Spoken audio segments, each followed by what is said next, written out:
following the CIA's conclusion that Russia intervened in the U.S. election, a group of Democrats making their last stand in the Electoral College. Fox News Chief Washington correspondent James Rosen has the details. George W. Bush of the state of Texas has received for President of the United States 271 votes. And with that, Vice President Al Gore, Democratic nominee and winner of the popular vote in 2000, serving as President of the Senate, certified that the Electoral College had awarded the presidency to Republican nominee George W. Bush. Now the never-Trumpers. Remember them? See the Electoral College, which Donald Trump also won without capturing the popular vote, as the final arena for blocking the president-elect from taking the oath.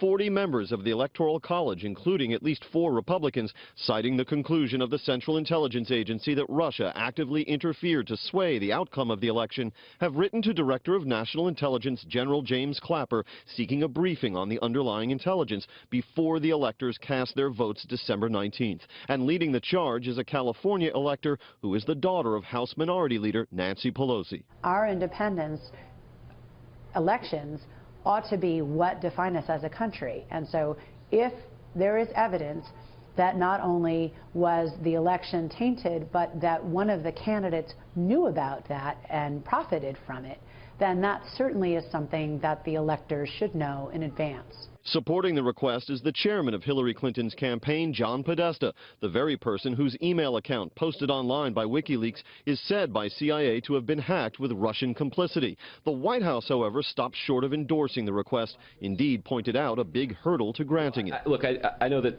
some of the request was for classified information, and it's not clear that all of the electors, and I'm sure most of them don't have security clearances. The president-elect told Fox News Sunday that Democrats are peddling the account of Russian meddling because, quote, they suffered one of the greatest defeats in the history of American politics. And it's ridiculous. We ought to get back to making America great again, which is what we're going to do.